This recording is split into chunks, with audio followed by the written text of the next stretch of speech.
computer, yeah. It's being recorded. And so I would like to introduce our Armchair Travel host for this evening, Andy Shipley, who joins us all the way from the UK. Yeah, Andy and I have gotten to know each other over Facebook and through our mutual love of nature and connecting people with nature. And Andy's doing some amazing work around nature and inclusion for people with vision impairment across the UK and involved in some incredible projects, including Sensing Nature and his own consulting business. So yeah, welcome, Andy.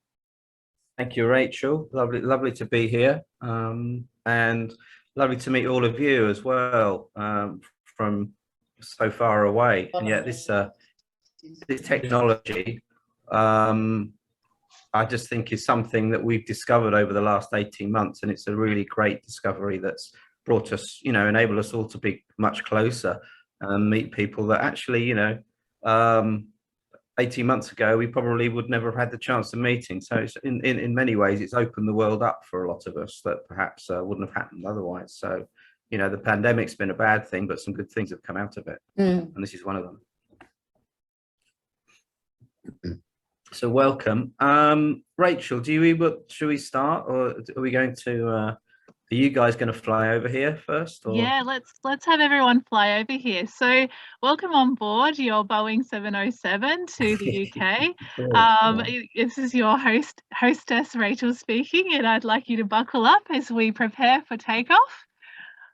Are you going to do all the emergency drill as well? Can you hear that? Oh yeah, all the emergency things. No, just let's see. Did that work? Could you hear the sound? No, I couldn't. No. Okay, hang on. All right, I'll just have to see. Maybe I'll need to share my screen at the same time. Yeah. I could hear you, Rachel. So could you? Yeah. All right. How about now? I'll put the volume up a bit.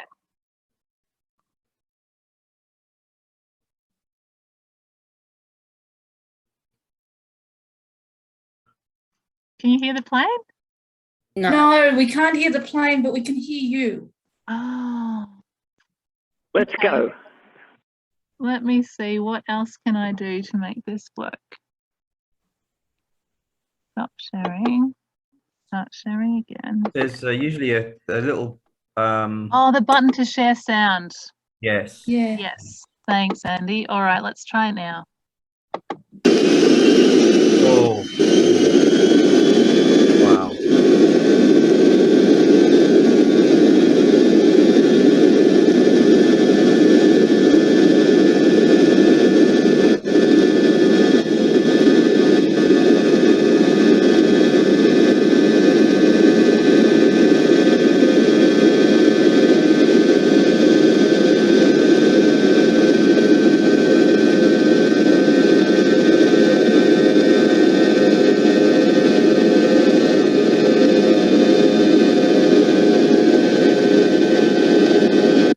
Pilot has extinguished the seatbelt sign, so you can all take your seatbelts, unclip your seatbelts, and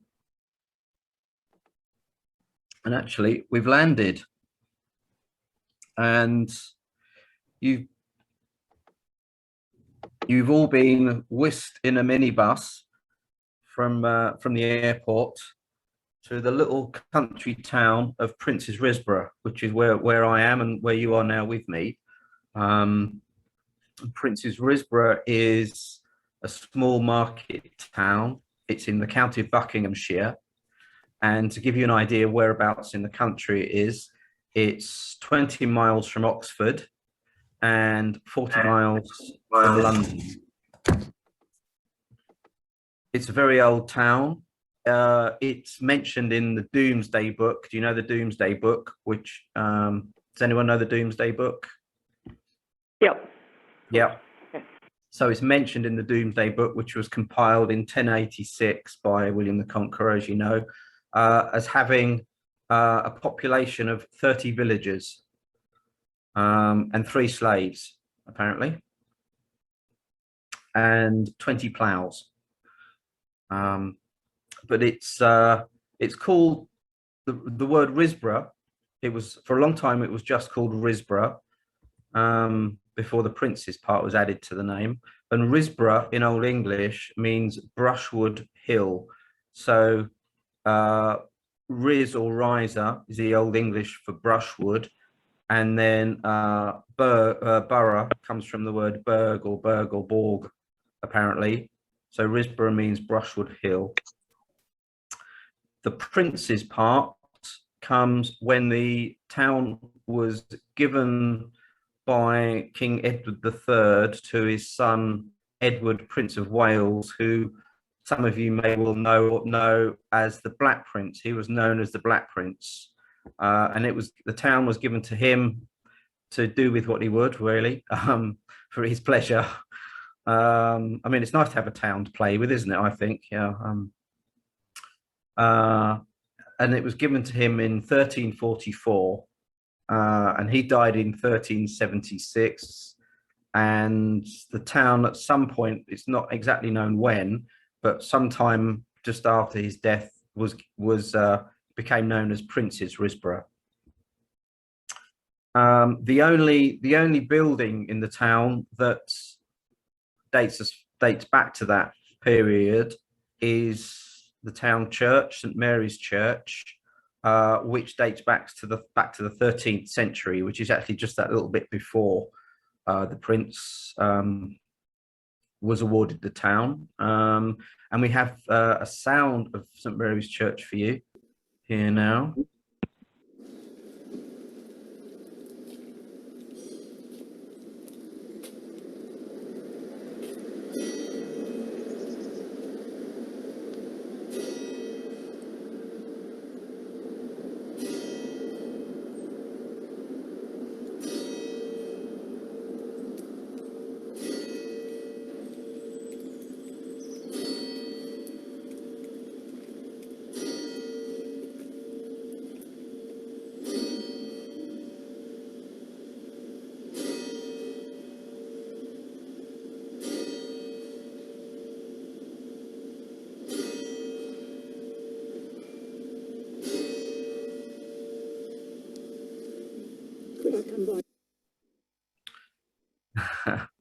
So that was a recording of the church clock at St Mary's striking midday, and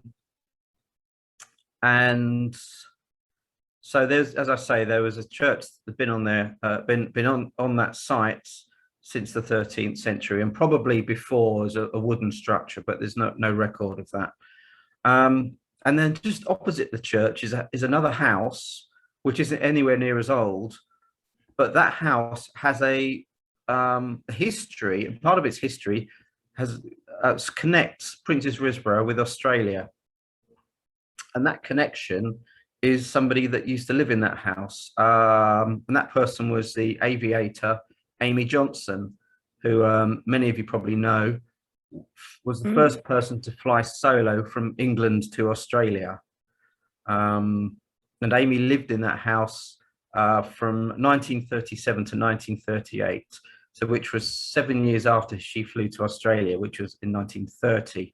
And we can just transport ourselves back in time now and just experience Amy's amazing feat of arriving in Australia.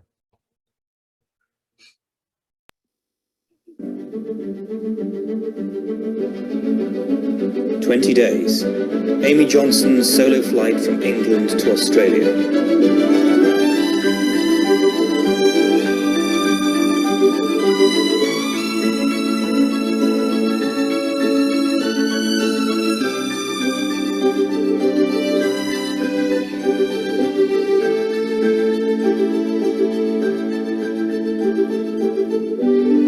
Day 20, Saturday, 24th of May 1930, in Darwin. Attenborough to Darwin. We are here!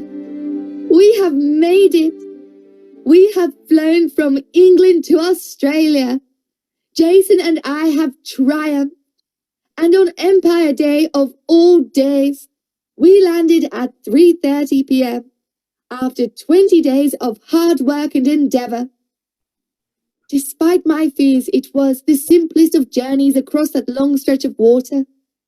The weather ahead was an unknown, but I had been informed that an oil tanker had very kindly been provided by the good people of Shell to stand guard halfway across the Timor Sea.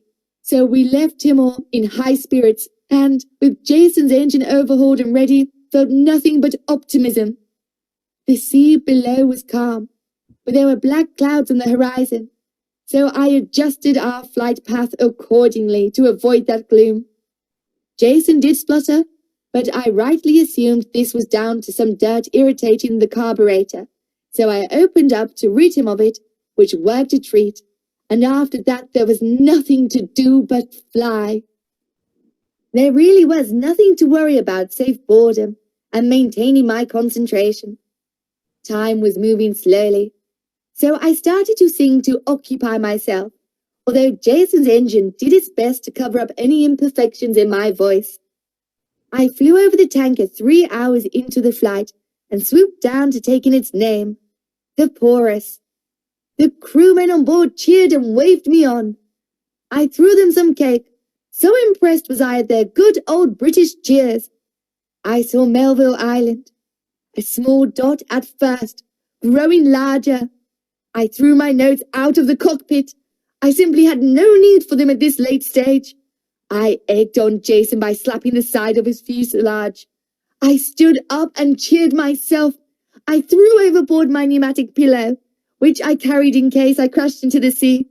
I cried, I laughed, alternatively, until I picked up the Point Charles Lighthouse and turned towards Port Darwin. I was so thrilled that we were almost at Port Darwin, but I needed to calm myself down. It is difficult to find, after all. We arrived at Fanny Bay, and from overhead, picked out the landing spot amid the sea of faces looking skywards in our direction.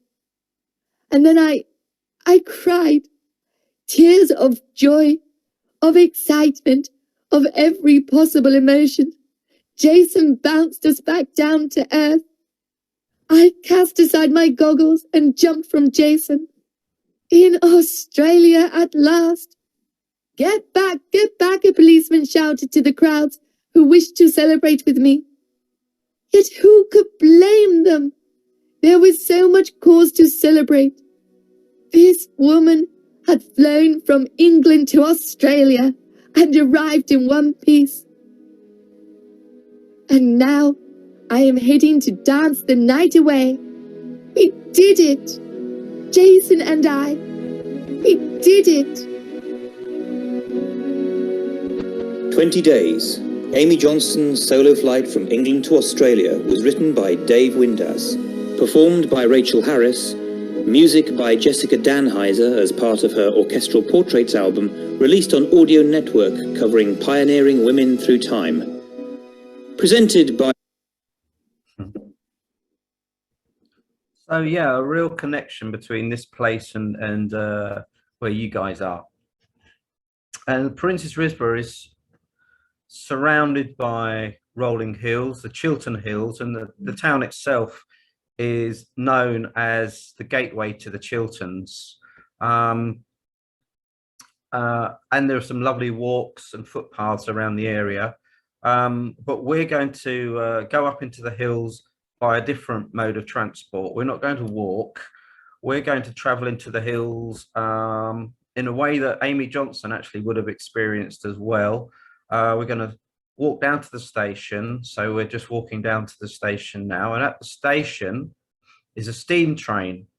And in the weekends and during the summer, there's a steam railway called the Chinnor and Princes Risborough Steam Railway that runs from Princes Risborough into the town of Chinnor, which is in the hills nearby. And so we're going to go on a journey now on that steam train up into the hills.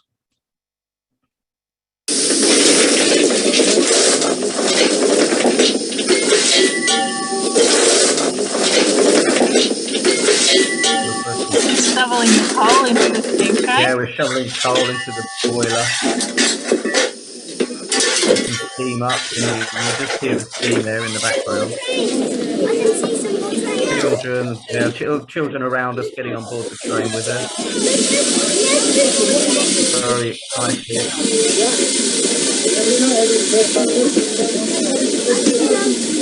You just smell the coal in the air. Just take a few steps in and just imagine that.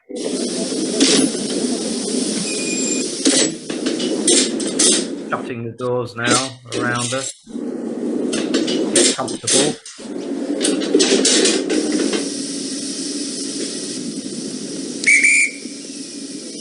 And we're off.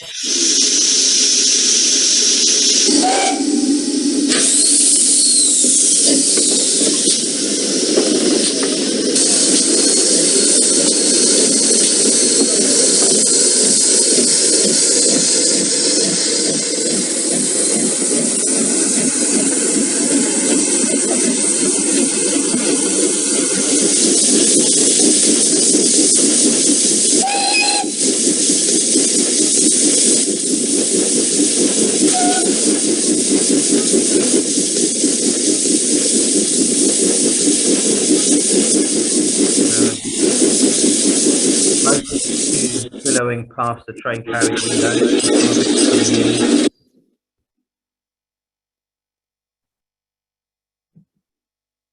Want me to stop it there, Andy? Okay. Yeah. Oh, we can keep going. Yeah. Going? Right. Yeah. All right. Sure. Yeah. Yeah. I just couldn't hear you when you were talking over at the same time. So, did you have something you wanted to say as we were I going was just on the journey? describing how the smoke was billowing past the carriage windows and coming in the open ones. That's all. Nice. But yeah, let's carry on.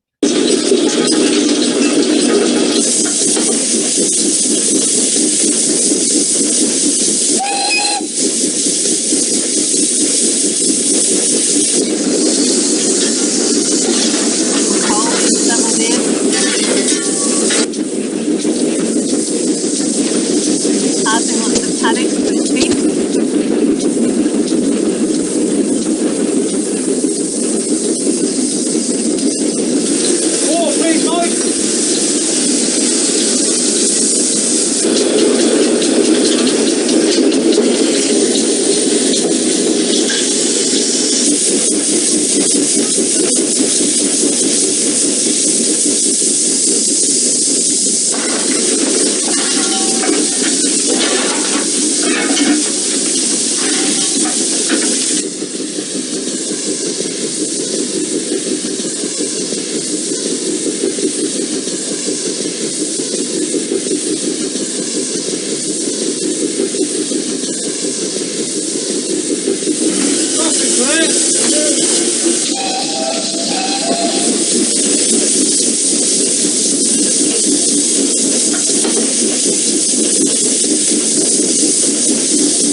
So here we are, just on the edge of the small town of Chinner in Oxfordshire. This is now, and we're just going to go for a little stroll. And we're surrounded by low rolling hills, green hills, many of which are topped with beech trees.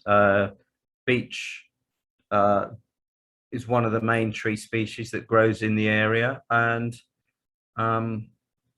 one of the reasons that beech grows here is because it was used for furniture making, and this part of England was the heart of the furniture making industry for many years, and the town of High Wycombe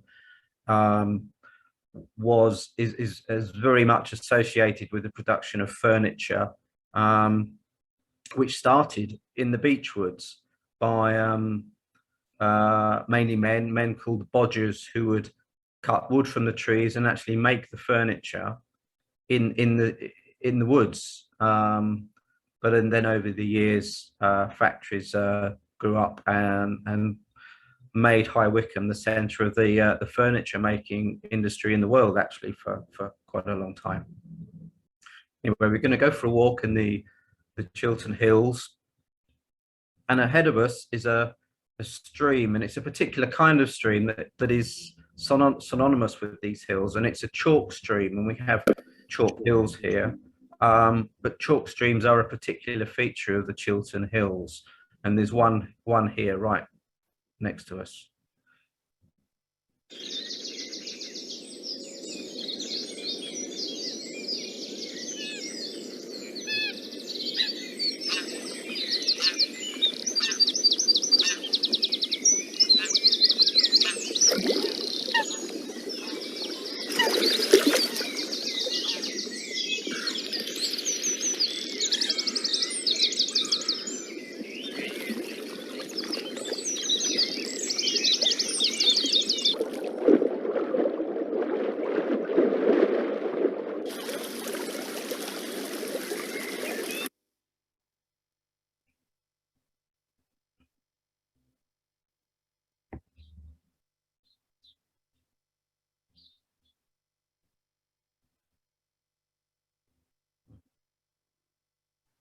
Just loading. Sorry, we're in the middle of a stream.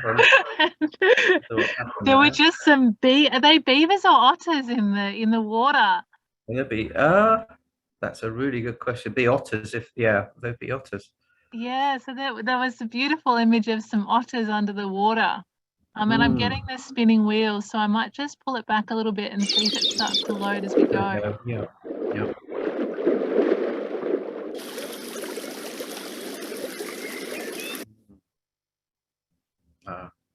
It seems to be getting stuck at this point.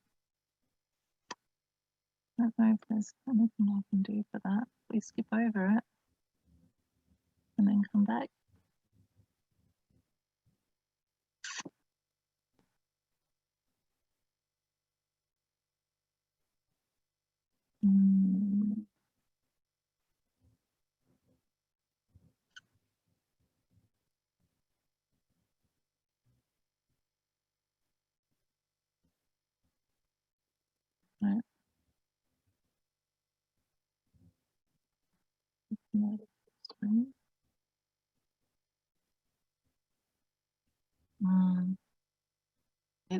It's not loading for me now, Andy. No, sorry, I can try. No. Rachel, would you be able to send us the links to the videos if they won't load? Yeah, sure, I can do that. Afterwards? That's a great idea. I'm happy to do that, Tegan. Yeah, sure. Should we carry on with our walk? Yes, let's. Yeah. Okay. So we've all had a paddle in the chalk stream, which is really fast moving, so it's nice and chilly. So we've got tingling feet now because we've paddled in the cold flowing chalk stream. So we're now walking with our bare feet, tingling bare feet in the grass in the Chiltern Hills, and just taking time to listen to the birds. And at this time of year, there's a lot of movement in the bird populations. There's a lot of migration going on, and the birds that have been spending the summer here are leaving, and we're getting the winter arrivals coming in now, and they come down from Scandinavia and the north, and one of those is the redwing, and this is what the redwing sounds like when you hear it.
Stück.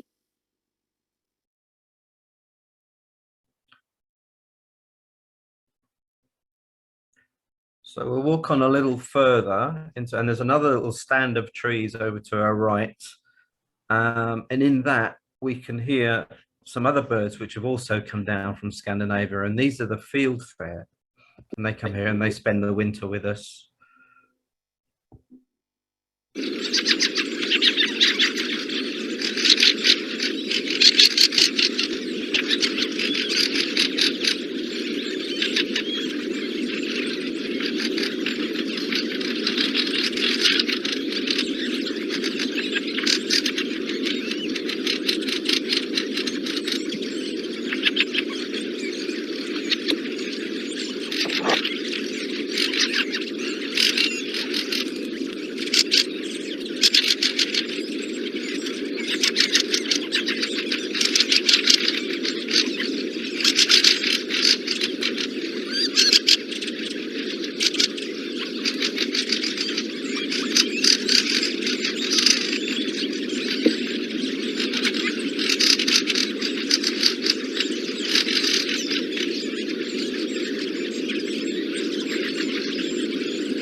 We got an ad in there. That was sneaky.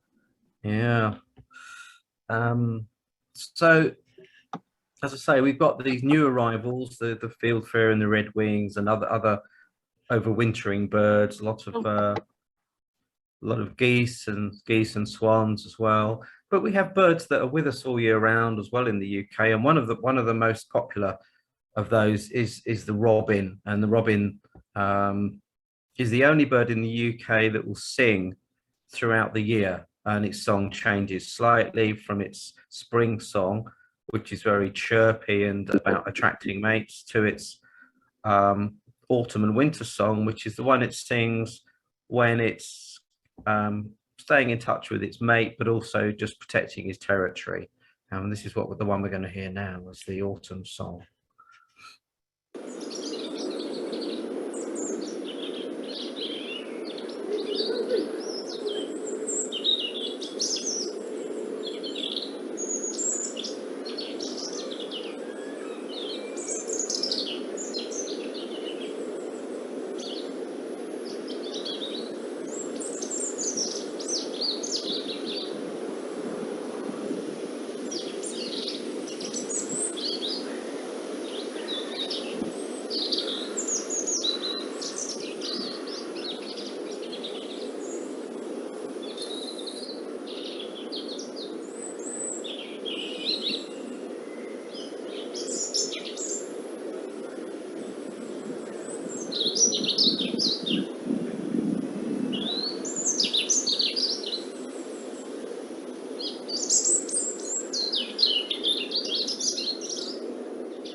Really lovely little song, and there's a different quality to the robin's song in the autumn compared to its spring song. And the autumn song is a little more sort of wistful and slightly wistful and slightly sad sounding, you might say, as well. Like it's the summer's over and the winter is coming, and it doesn't sound as upbeat as the song in the spring. But there's one bird that's particularly associated with this part of the UK, Buckinghamshire, and it's a bird that was extinct in England for many years, from the 19th century, because it was persecuted by gamekeepers and others, because it's a predator, it's a bird of prey, and it's the red kite. And the red kite, it's a very distinctive bird. It has a very broad wingspan, a 6-foot wingspan in many cases. And this is a sound that you'll hear all across above Princes Risborough and the surrounding countryside, the call of the red kite.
You'd have also heard some blackbirds as well singing away in the background there, and you're probably wondering, if it became extinct, how come you can hear it across the skies of Buckinghamshire now? And that's because it was reintroduced in the 1980s, only a few miles from where I am now. But it's been so successful, and you can see on any day there's a 20 or so red kites in the air just over the town itself. The reintroduction program has been so successful now. There's over 1,800 birds in the UK, but actually the experts aren't sure how many there are, because their reproduction is so successful that they've lost count now of how many new pairs are appearing. So that's a really great success story of reintroduction of a once extinct species. So we're just going to carry on walking a little further now, and we're going downhill, and beneath us at the bottom of the hill is a long flat valley bottom. And actually there's something in it, and I can just make it out now. It's a yellow, it's a plain, and it's yellow. And as I draw nearer, I can see written along the side of it, Armchair Travel. So this must be your way home, guys. It is a biplane though, so there's only 2 cockpits in it. It's a 1930s biplane, the kind of thing that Amy Johnson would have been familiar with, but you're going to have to squish in. There's quite a lot of you, so you're going to have to squish into these these 2 cockpits between you. And I think a couple of the braver ones are going to have to just stand on the wings and hold on to the wing struts. But anyway, you get on there and get secure, because we're going to take off, and this is your flight home, guys. So I'll bid you farewell, and happy landings. Off you go.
All right.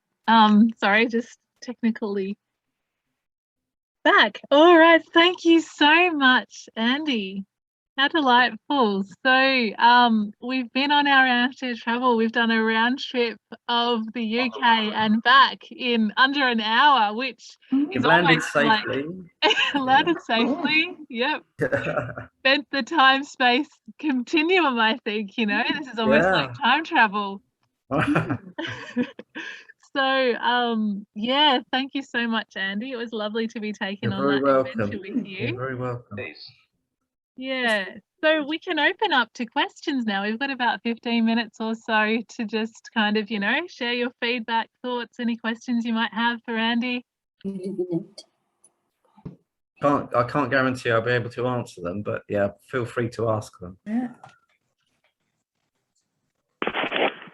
Well, tell us of your business, Andy. Pardon? This was Barb, so she was asking about your business. Yeah. What? Sorry, I didn't quite catch the beginning of your question though. What would you like to know? Oh, just how you're able to help people. Like. Oh, okay. Yeah. Well, I am. Yeah. Mainly, I run nature sense workshops. So I work with we have all different sorts of country parks, and I run nature sense workshops in those locations, which are, I mean, I lead, and they're just for anybody that wants to come along to experience nature through their non-visual senses. And we do different activities in woods and other natural settings, using our sense of smell and touch and hearing, just to interact with nature without eyes. And the idea is for people just to recalibrate, really, and just come back into connection with their non-visual senses, and through with nature through their non-visual senses as well. So kind of shifting perceptions around vision impairment and the value of the non-visual senses, really. Yes. Wonderful. Yeah. And there's one particular project that I'm really happy with at the moment, and that's working. We have a place in the UK called, it's in the county of Gloucestershire, and it's called Westonbirt Arboretum, and it's a collection of trees from around the world, really.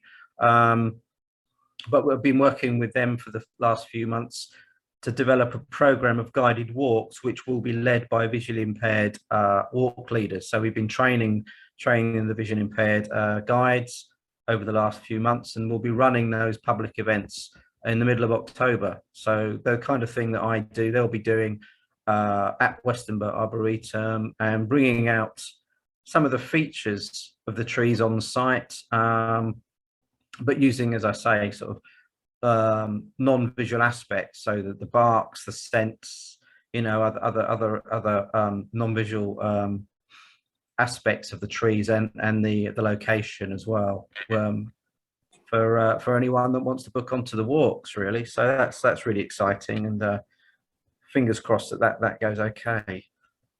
So Andy, it's Ilona. If any sighted people come along, are they going to be blindfolded? Sometimes I do that, but for these walks, they'll be just asked to close their eyes. Okay, so they can cheat. Sorry? They can cheat. Yeah, there is that. Yeah, well, it's their loss if they cheat, really. But they probably won't cheat, because, as I say, you know, they don't get the best experience if they do. Yeah. Yeah, but in some of my sessions that I run, I often do use blindfolds as well, just to deepen the experience for people. Andy, sorry. You go first. Sorry, I think that would be awesome if we had that here in Australia. Well, we're working on it, Ilona. If I live in the country, I wouldn't be able to come, would I? Okay. Yeah. Hi, Andy. It's Tegan. Hi. Hi. I live in the northeast of Victoria, and we actually have the Chiltern Hills up the road from us. I never knew. I've only known. Yeah. Wow. You live in the town of So I Everton. live in the town of Everton. So again, another English connection. Yes, the sound has dropped out a bit. I didn't quite catch that. Sorry, I live in the town of Everton. Oh, uh-huh. Yeah. Yeah. So Go on.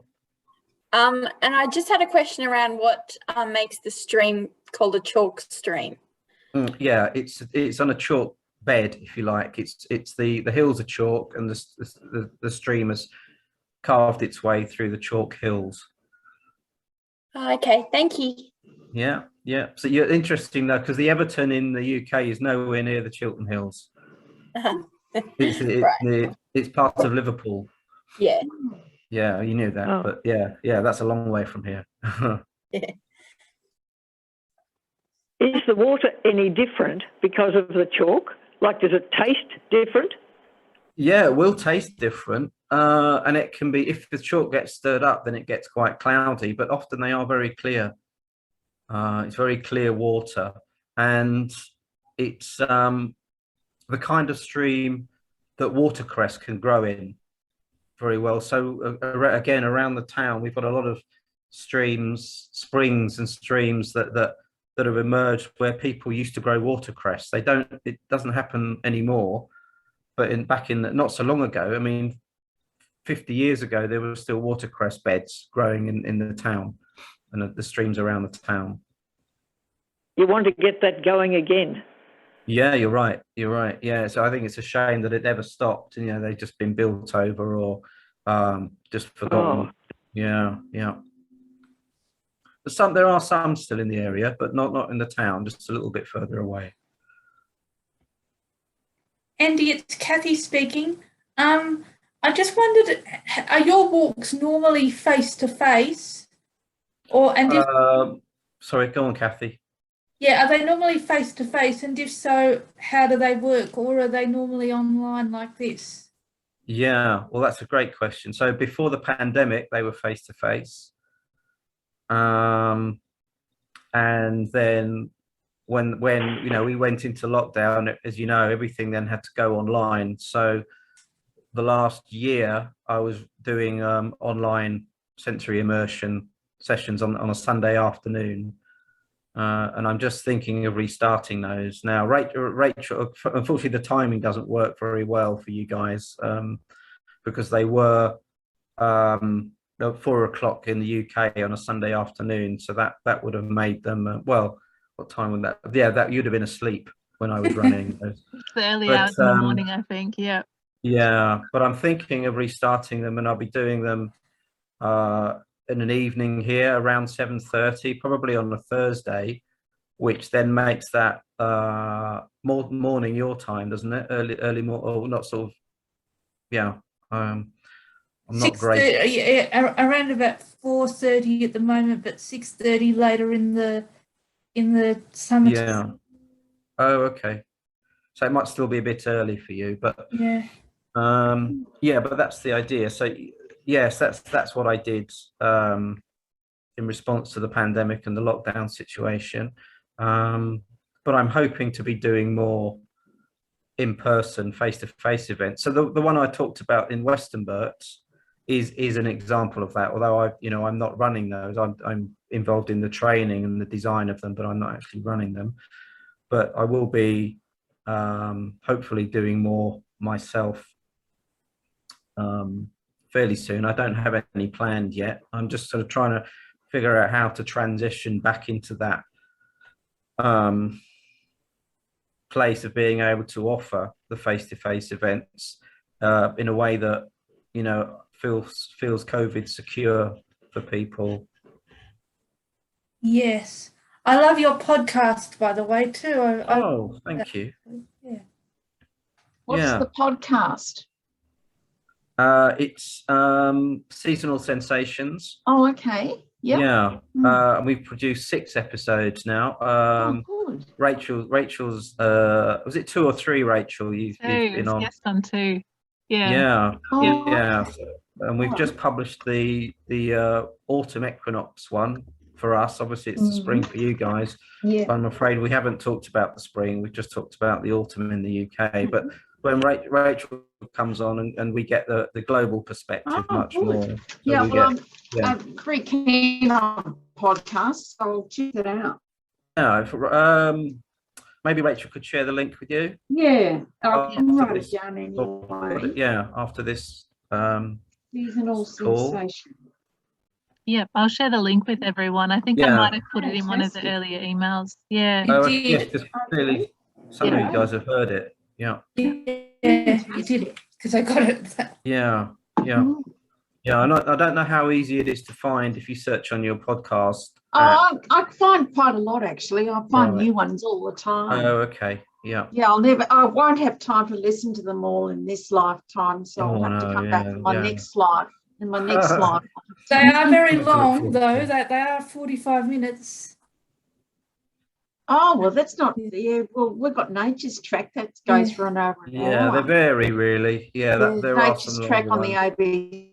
ABC radio. Okay. On the I think the ABC last radio, one, yeah. not the one we've just done, the one before, which I think is one with Rachel in, is a longer one. Yeah. Okay. But Good. they're usually around 20 to 25 minutes, I Oh, think. so you're a podcast star, Rachel. I am now. Yeah, international. Fantastic. It's global, Fantastic. yeah. Global phenomena. Mm. Yeah. Yeah. Yeah, it was lots of fun to be part of. That was my first time being part of a podcast. And so, Okay. yeah, it's So very have you- nature focused. Have you always lived where you live now, Andy? Have you always lived there? No, I've been here for about 20 years, I think. Right. So And what we- part of the UK do you come from originally? Oh, I grew up in London, in Oh, yeah. southeast London, and then Okay. Mm. moved out probably about 30 years ago and moved Right. around a little bit and then settled here for Oh. now. I don't know whether, how much longer I'll be here, but Mm. yeah, I'm here for now. Mm. Yeah. And it's been, it's such a, the longer I live here, the more of the natural world, I'm discovering really. It's amazing because we're completely surrounded by Yeah. nature Do you have here. what other wildlife do you have around you? That's a great question. Lots of a great variety of bird life. I mean, we only touched on a couple. We've got all the, Yeah. I've got sparrows coming and going here, Mm. gays that were squawking outside just before we started this call. And what about hedgehogs and buzzards badgers and as well as squirrels and all that sort Yeah, of with stuff? yeah, definitely got them. I mean, I don't really, because I don't, obviously I can't see them, Right. so I'm Well, not so yeah, I wasn't conscious sure of them. if you were visiting. Yeah, So, yeah, and yeah. otters, But I they're suppose they're around. hard to see too, are they? Pardon? The otters, would they be hard to see? Yes, yeah. And again, they're around, but they're very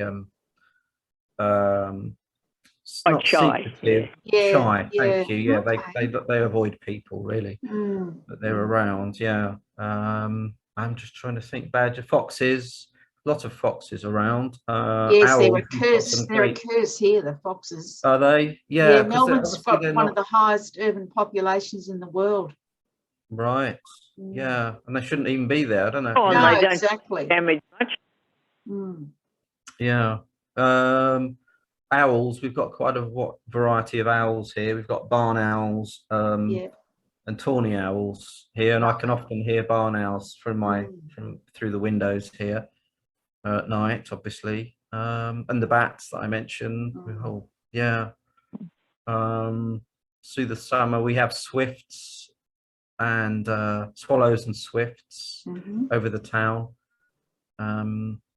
Yeah, a whole variety of garden songbirds and things as well, but they're all very quiet now, and some are still around, but because they're not singing now, it's really, you're not so aware of them, and they'll call, but it's not necessarily a very distinctive call. So yeah.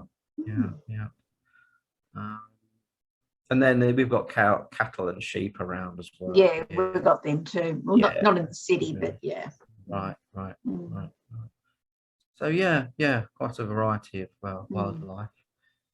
Yeah, and butterflies. We've got some rare butterflies, and there's a lot of work going on here to re-establish some of the habitat. Right.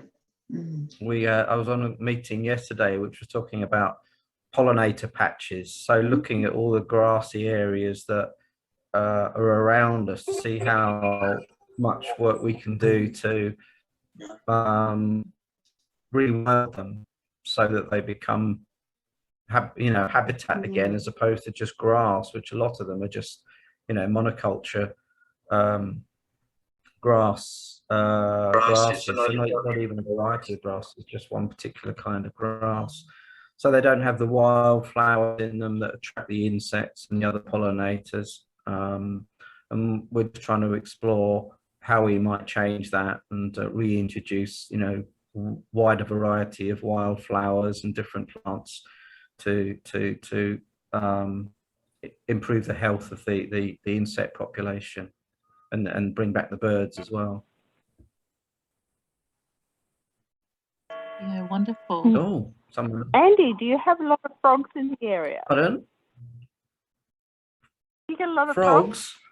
He'll say that's always Yeah, I don't know, to be honest. Yeah. It's not. We're not in an area that some areas of the country, is renowned for frogs, and there are certain roads that people turn out in the spring that people come and help the frogs cross the road to their spawning grounds.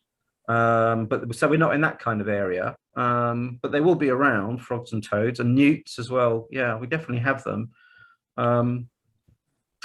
But yes, I'm not sure what varieties we have in the area. What about moles? Oh yeah, plenty of moles in the fields we don't around. have any moles in Australia, I don't think. No, right. They haven't dug down that far from here. Then they haven't reached you yet. They're on their way. Too dry. They're still digging. Need water for moles. I love moles. They're very cute. Hi, Andy. It's Nick. Hey, Nick. Just a question around, maybe two questions if I can. What's the terrain? Is it very steep or undulating, or? It's undulating. I think undulating. Yeah, there are hills. They're quite well. There are some steep hills. We have there's an event this weekend, actually, coincidentally, called the Cop Hill Challenge, and it's a hill climb event for vintage cars. So there are some steep hills around, but I don't know what they are. But they aren't huge hills. No, they're rolling, I would say. I'm not sure what to compare them with, really.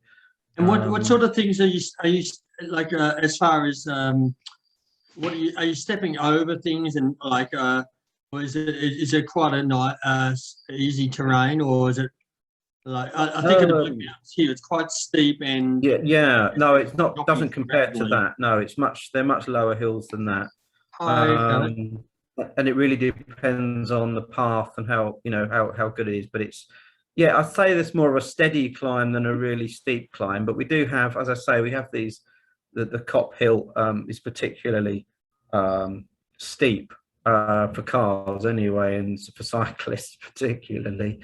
But that's unusual. I would say a few hundred meters really in terms of the height of the hills. And what's the variation in temperature like with the seasons? The winter time, what's it like in winter as far and the height? Yeah, so winter it would go down to about anywhere, zero, sometimes sub-zero Celsius.